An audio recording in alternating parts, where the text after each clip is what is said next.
Bonjour frères et sœurs, j'aimerais à travers cette vidéo m'adresser chaleureusement à vous et surtout sacrifier à l'initiative du Père Cédric qui a souhaité que nous ayons, ma foi, un temps de vidéo pour montrer comment est-ce que nous vivons donc ce temps de confinement.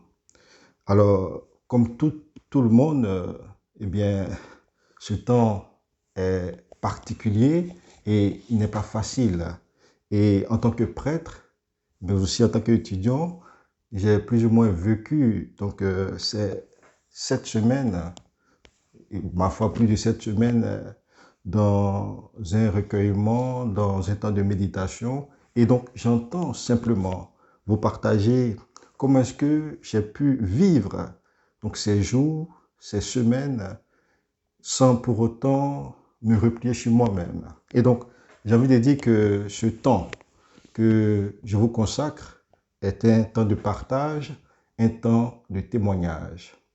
Beaucoup m'ont appelé pour savoir comment est-ce que je vivais ce moment et je leur disais simplement que donc, je faisais au mieux. Donc, faire au mieux, c'est-à-dire comment allier la fonction de prêtre et la vie d'étudiant. Comme vous le savez, j'ai ces deux casquettes, donc prêtre en tant que pasteur, mais aussi étudiant parce que je me dois au bout donc, de ma vie en France et de mon séjour en France de rentrer avec un diplôme, donc un diplôme en théologie. Alors, effectivement, ce temps que j'ai vécu avec mes confrères Cédric et Jérôme m'a donné de réfléchir à beaucoup de choses. En fait, l'essentiel, c'est comment être chrétien en temps de crise, comment être un prêtre en temps de crise, comment être un étudiant en temps de crise. Est-ce que je devais, ma foi, me plaindre parce que du jour au lendemain, j'ai été privé des sorties, des visites qui effectivement font donc le centre de ma vie d'homme, ma vie de prêtre, ma vie d'étudiant? Je pense que non, mais j'ai pu effectivement, en me mettant à l'écoute des autres, c'est-à-dire des personnes qui me sollicitaient durant cette période, comprendre qu'il est important, ma foi, de s'ouvrir à la peine, à la souffrance des autres pour mieux vivre ces moments qui sont difficiles. Et donc, lorsqu'on s'ouvre aux autres, eh bien, on ne s'apitoie plus sur son propre sort. Et je pense que c'est ce qui m'a donné donc de tenir et de me maintenir tout au long donc, de ce temps de confinement. C'est vrai, il reste encore des jours, mais je pense que là, j'ai vraiment une certaine paix intérieure. Alors, je vais vous dire comment est-ce que je suis arrivé à capitaliser ce temps pour que ce temps devienne un réel face à Dieu et un temps qui me donne de marcher à contre-courant et donc de m'ouvrir et, ma foi, d'être effectivement disponible pour les autres via les réseaux sociaux, via donc le téléphone et bien d'autres moyens.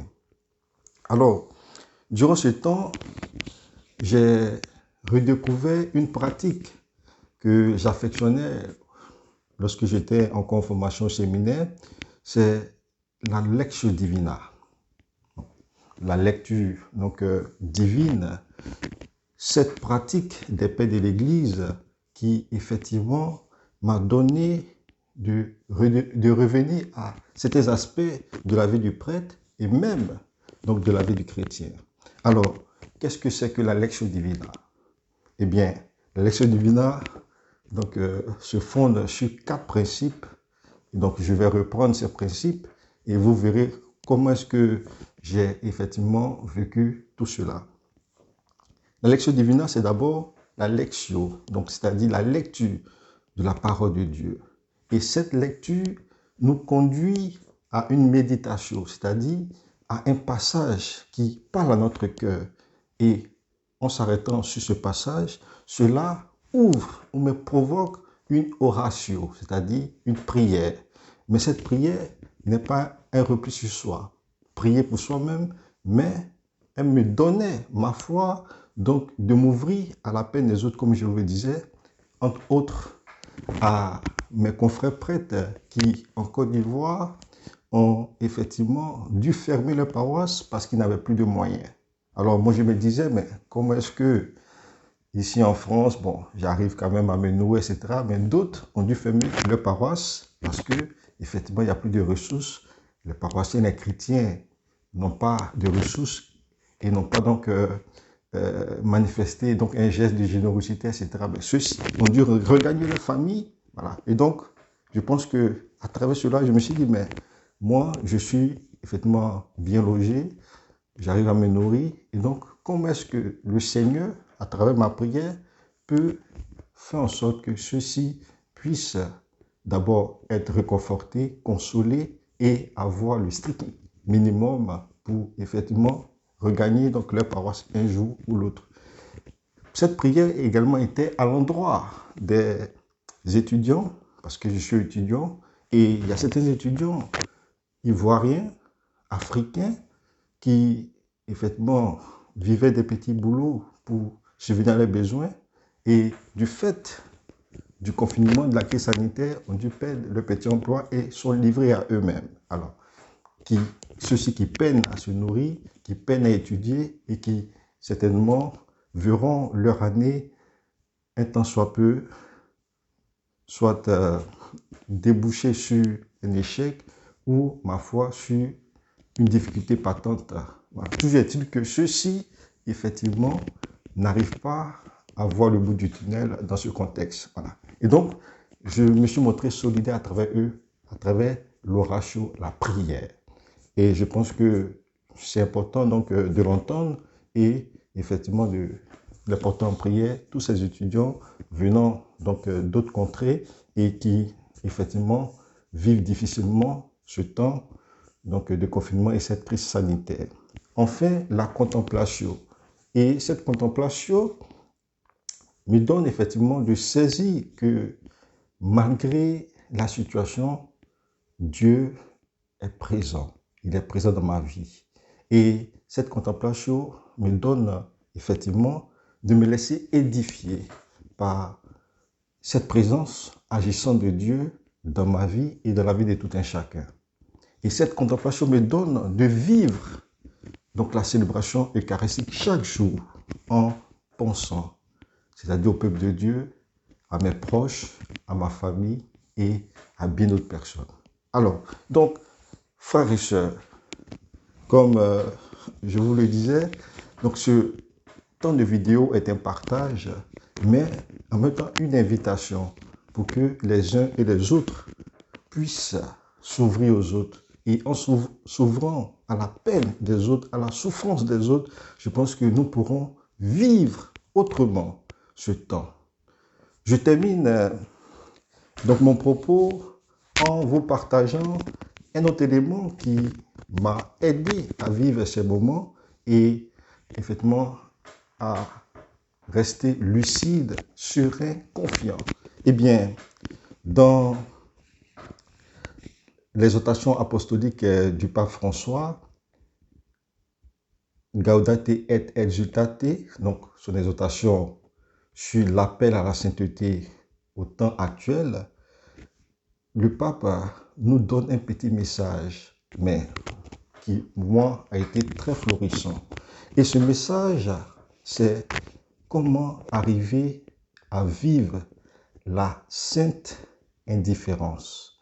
En fait, cette sainte indifférence nous conduit à avoir une certaine pauvreté intérieure. En fait, c'est elle qui nous donne d'atteindre merveilleusement la liberté intérieure. Donc cette liberté qui nous donne d'être indifférents aux choses matérielles, aux choses de la vie, aux choses qui n'ont pas de sens, certes qui apportent un plus à notre vécu, mais dont on pourrait s'en passer. Et donc, comme je l'ai dit, cette indifférence m'a donné donc d'avoir une certaine proximité et donc d'accepter donc le peu que je recevais ou bien le peu que m'imposait donc la situation sanitaire présente. Et donc, je vous invite simplement à relire donc cette exhortation. Si c'est trop long, ne serait-ce que lire les numéros 65 à 70 vous donneront quelques éléments pour mieux vivre, ma foi, les éléments, ou du moins vivre ce petit temps, voilà, qui nous reste donc, comme temps de confinement. Je termine donc mon propos en insistant sur un fait. J'ai été donc amené, donc, comme je le disais, à travers ma lecture divina, à relire ce qu'on appelle les lettres catholiques. Les lettres catholiques adviennent juste après la lettre aux Hébreux. Je pense à la lettre de Saint Jacques, aux 2 lettres de Pierre, aux 3 lettres de Saint Jean et à la lettre de Jude. Et cela m'a également nourri. Et donc, en terminant mon propos, je vous lis un petit passage de la lettre de Saint Jude qui, pour moi, est essentiel et capital et certainement pourra vous aider à mieux tenir et à mieux vivre les quelques jours qui restent. Sinon, à mieux faire attention à vous et aux autres. Saint Jude dit au verset 20, « Construisez votre vie sur votre foi très sainte. Priez dans l'Esprit Saint. Gardez-vous dans l'amour de Dieu, attendant la miséricorde de notre Seigneur Jésus-Christ en vue de la vie éternelle. Ainsi soit-il. » Alors, donc, je salue les paroissiens pendant cette fête du sacerdoce. Nous sommes au jeudi saint et pour marquer le coup, j'ai cuisiné un petit plat pour mes confrères. Donc, je dirais que c'est du poulet au four. Bon, je précise que depuis hier, le poulet était mariné et donc accompagné avec des patates douces et de la pomme de terre. Et donc, vous pouvez apprécier un peu le décor, sinon le plat. Bon appétit à vous. Tu crois qu'on va apprécier, Jérôme? Moi, j'apprécie vraiment le décorum, hein, surtout, vraiment.